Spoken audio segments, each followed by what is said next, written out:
Okay, so mayroon tayo ditong GX8 Kevlar. Ayan. High power video okay amplifier yung nakalagay sa kanya. Ayan. So, ang masishare natin dito, ano lang muna, review lang muna. Wala pa tayong review na GX8 ng Kevlar. I-review na lang natin stage by stage, saka yung kung ano yung mga features niya. Ayan. So ito yung kanyang loob. So mamaya i-discuss natin yung mga nilalaman niyan. Yung loob, dito yung power transistor. Tapos ito yung front panel niya. Transformer. Ayan. Ito yung likod.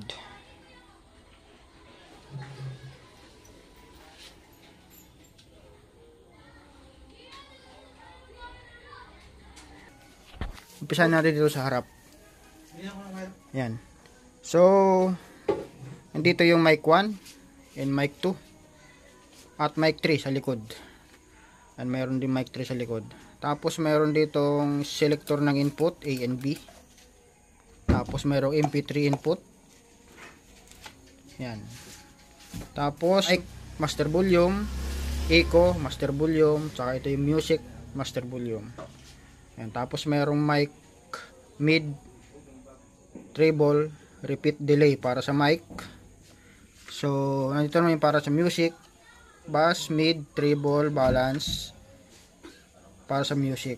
At meron siyang feedback reducer, mic priority, at loudness. Siyempre, power switch. Yan. Yan yung kanyang harap. Okay, binaliktad natin.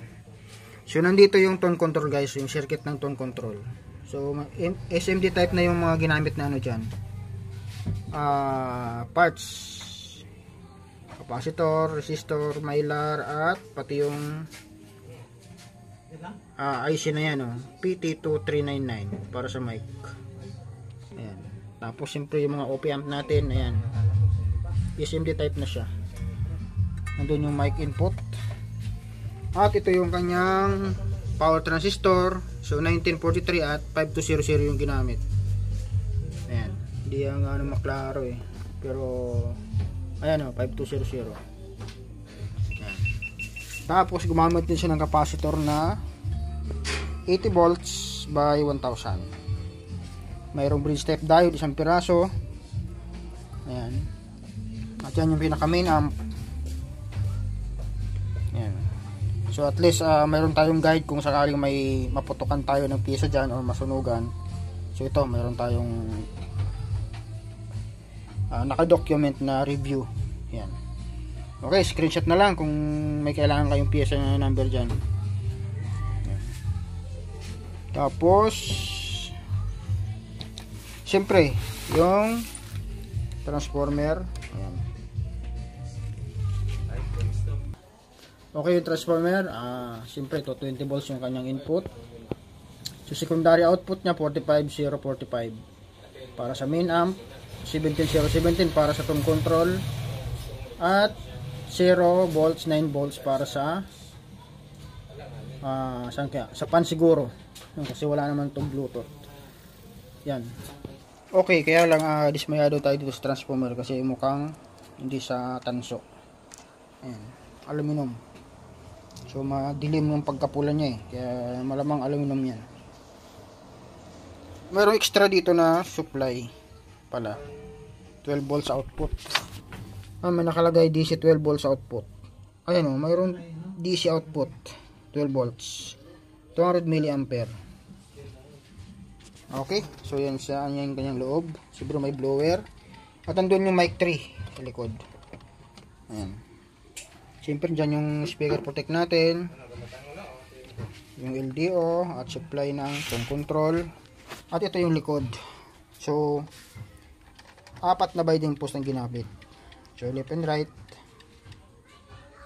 speaker A and B. Tapos nandun yung kanyang input input. Tapos siyempre yan yung kanyang model, and JX8. Doon yung mic 3. Okay, yan siya. So sound check na lang namin to. Alamin natin kung ano yung problema kasi i-testing natin. Ayan.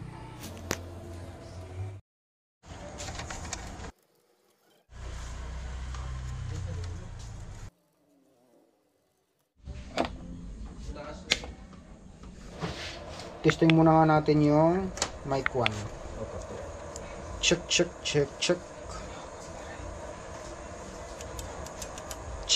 Hey. So wala.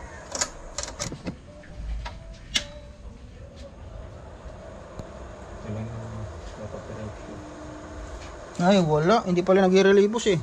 Hindi pala nag-i-relay.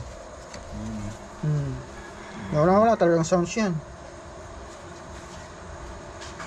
Okay, wala pala siyang sounds kasi hindi nag-relay. So may problema sa posibleng speaker protect or main amp or pwede rin sa tone control.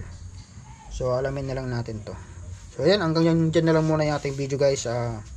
Try na lang natin kung mayroon tayong pwede ma-share dito na issue or trouble. Ayan, kung medyo hard trouble, i-share na lang natin at gawan na lang natin ng part 2 yung video na to.